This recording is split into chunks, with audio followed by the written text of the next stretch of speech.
3-year-old. They were just screaming here on the front row. And it was some time, I don't know, maybe the past 2 or 3 years, I started to go through a transition in my brain. And this is going to be a little insight to how foolish I am. Christmas stopped being about me at some point in the past 2 or 3 years. I don't know what happened, but for some reason it was no longer about me and my preferences, but it slowly started to become about my kids or the people around me. And so Christmas has kind of taken on a new thing for me recently.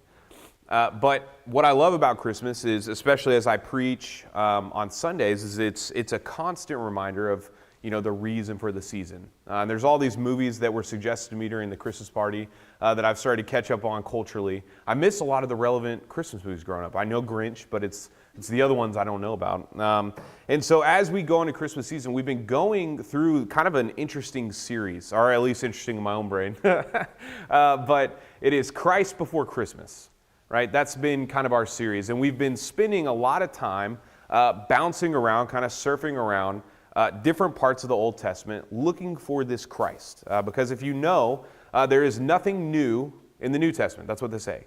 That all this that arrived on the scene in Matthew, Mark, Luke, and John was foretold in the Old Testament. And so I do find it interesting, and this is kind of how preaching goes, that a lot of times we just kind of drop in the middle of a story and go.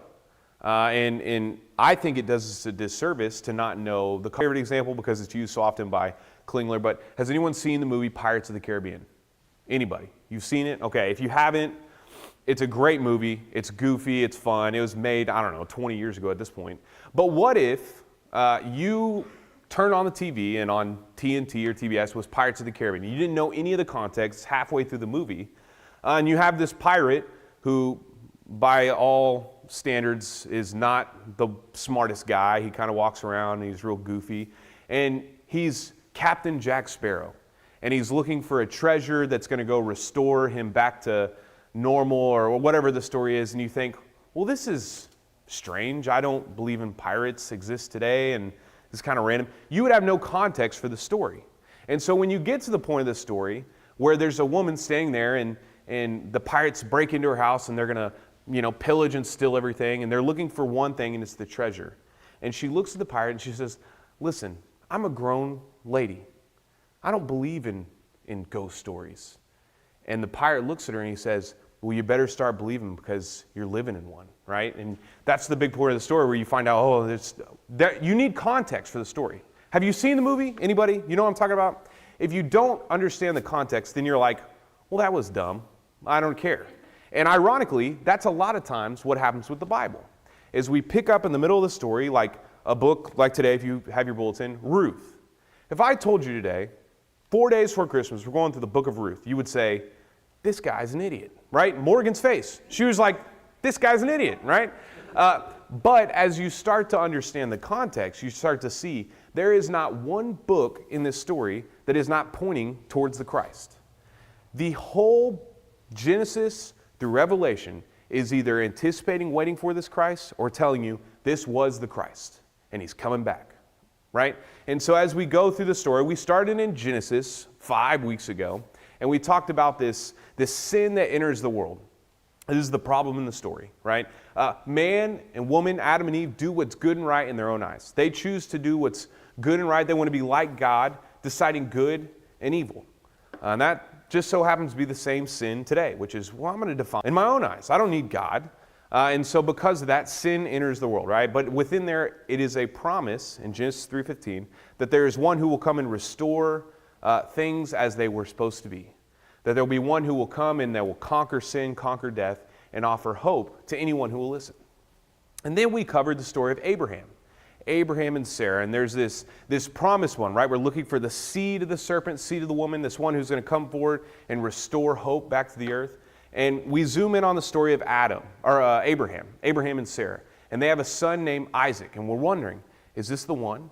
Is this the one who's restore? And so God says, Abraham, I want you to take your son, I want you to march him up the top of the mountain, and I want you to sacrifice him. I want you to slay him on behalf of what God is telling you to do. And so Abraham takes his son, he goes up to the top of the mountain, and he's going to slay his son, and God says, no, wait. You've proven You've proven your faith. You've proven that you're righteous, not by your own good works, but because your faith in God. And so I'm going to slay something in the place of Isaac. And from the thicket is a ram, and they slay the ram. And this is, again, this sacrifice that's throughout the whole Old Testament. And then the past 2 weeks, we've talked about both the book of Psalms and the book of Isaiah. And the reason being, in the book of Psalms, there's this talking about this conquering king who's coming. That there's going to be a king that comes and no one's going to stand in his way. If you're for him or you're against him. But then we talked about before the conquering king, we must have the suffering servant. And that's the story of Christ here. And so there's all these stories that are coming into focus, coming into play of how is this Christ going to come and what is he going to look like? Well, in the New Testament, he arrives on the scene and Israel rejects him, right? Israel rejects him. The gospel goes out to the Gentiles. They believe, bada bing, bada boom, crucifixion, Easter, okay? So we're going to rewind. We're going to go all the way back during the time of the Judges. And what was happening during the time of the Judges? If you want to know, you can turn to it. It's Judges. I'm going to read just a quick passage because this is going to be the context you need in order to understand what is going on in the book of Ruth. The passage is Judges 2, starting in verse 11. I want you to know, Israel was handpicked, drug out of Egypt, split the Red Seas, manna from heaven, all these miracles. They were handpicked in order to represent the one true God. That as the nations came up against Israel, that they would lose in battle and they would know Israel serves the one true God. Now, is that what happened? No. In the story, Israel is not faithful. And they continue to lose in battle against the nations, and the Lord is no longer blessing them in the land. And so it is in this context that we get the book of Judges. It says in verse 11 of chapter 2, "Then the sons of Israel did evil in the sight of the Lord." They did what was good and right in their own eyes. And they served Baals. This is what we read this morning, by the way. It says, "And they forsook the Lord, the God of their fathers, who brought them out of the land of Egypt. And they followed other gods from among the gods of the people who were around them, and bowed themselves down to them, and thus they provoked the Lord to anger. So they forsook the Lord and served Baals and Ashtaroth. And the anger of the Lord burned against Israel. And he gave them into the hands of the plunderers who plundered them, and he sold them into the hands of their enemies around them, so that they could no longer stand before their enemies. Wherever they went, the hand of the Lord was against them. For evil, as the Lord had spoken, and as the Lord had sworn to them, so they were severely distressed. Then the Lord raised up judges, who delivered them from the hands of those who plundered them. And yet they did not listen to their judges, for they played the harlot after other gods and bowed themselves down to them. They turned aside quickly from the way in which their fathers had walked in obeying the commandments of the Lord, and they did not do as their fathers. When the Lord raised up judges for them, the Lord was with the judge and delivered them in the hands of their enemies all the days of the judges. For the Lord was moved to pity by their groaning because of those who oppressed them and afflicted them. But it came about, when the judges died, they would turn back and act more corruptly than their fathers, in following other gods and serve them and bow down to them. They did not abandon their practices or their stubborn ways. So the Lord's anger burned against Israel, and he said, because this nation has transgressed my covenant, which I commanded their fathers, and did not listen to my voice, I will also no longer drive them out, any of the nations which God had left for them to die, in order to test Israel by them, whether they will keep the way of the Lord and walk in their fathers, and they did not. So, long story short, this is a summary of the entire Old Testament. Israel was a holy nation, meant to represent the one true God, and they took that and they worshiped other gods. And so in the story of Ruth, you are in that context. And we pick up with a random character named Ruth. So here's the story. It says, it came about in the days when the judges governed. That's the only context you need. By the way, if you read this book in order, Matthew, Mark, Genesis, Exodus, Leviticus, Number, Deuteronomy, Joshua, Judges, Ruth, you would have read the story of Judges. So you know what's coming. But it's in the context. It says, now it was in the days when the judges governed that there was a famine in the land. So if you're reading the story, why is there a famine in the land?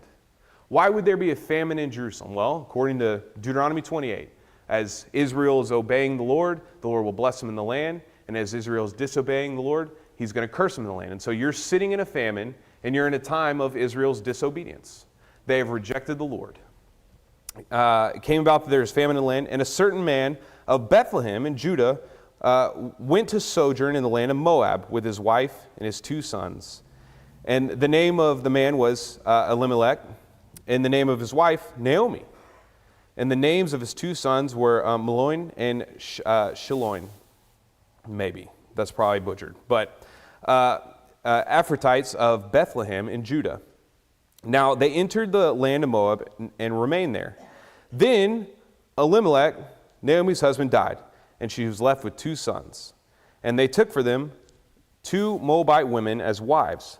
And the name of one was Orpah, and the name of the other was Ruth. And they lived there for about 10 years. If you're reading the story, the question is, why do we need to know this?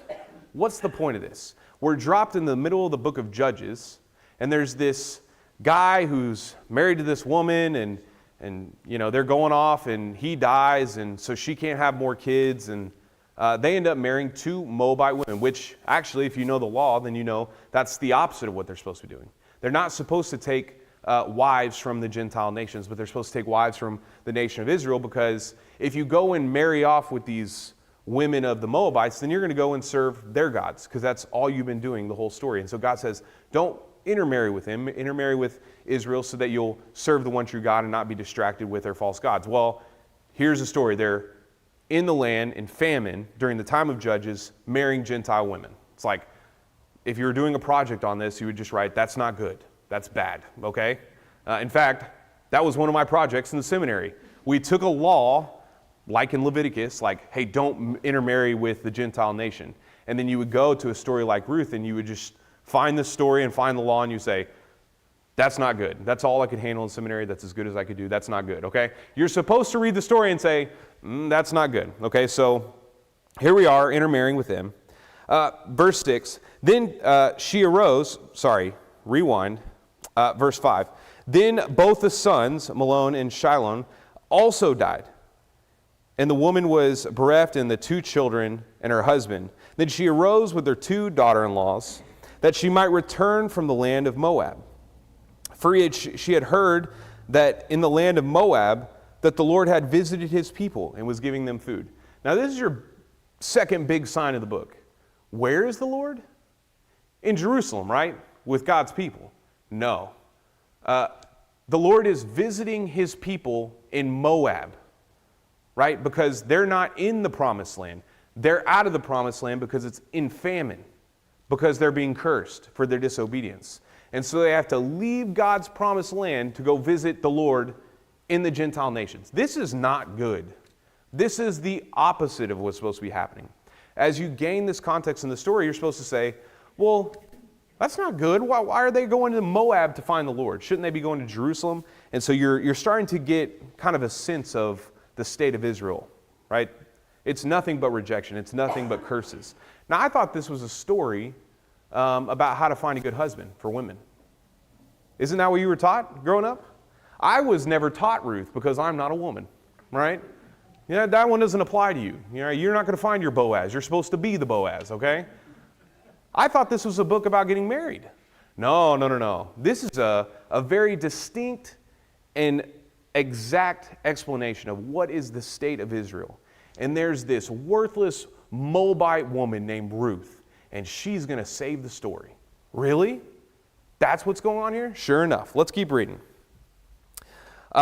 So she departed from the place, this is verse 7, where she was and her 2 daughter-in-laws with her.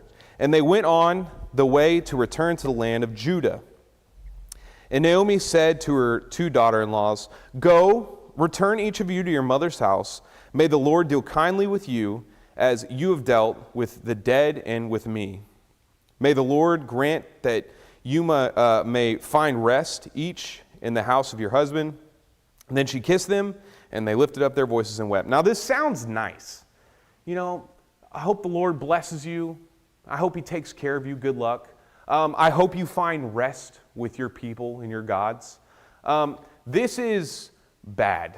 Okay? It sounds good, but it's bad, because essentially what she's saying is, I hope you find rest in your false gods, in your people.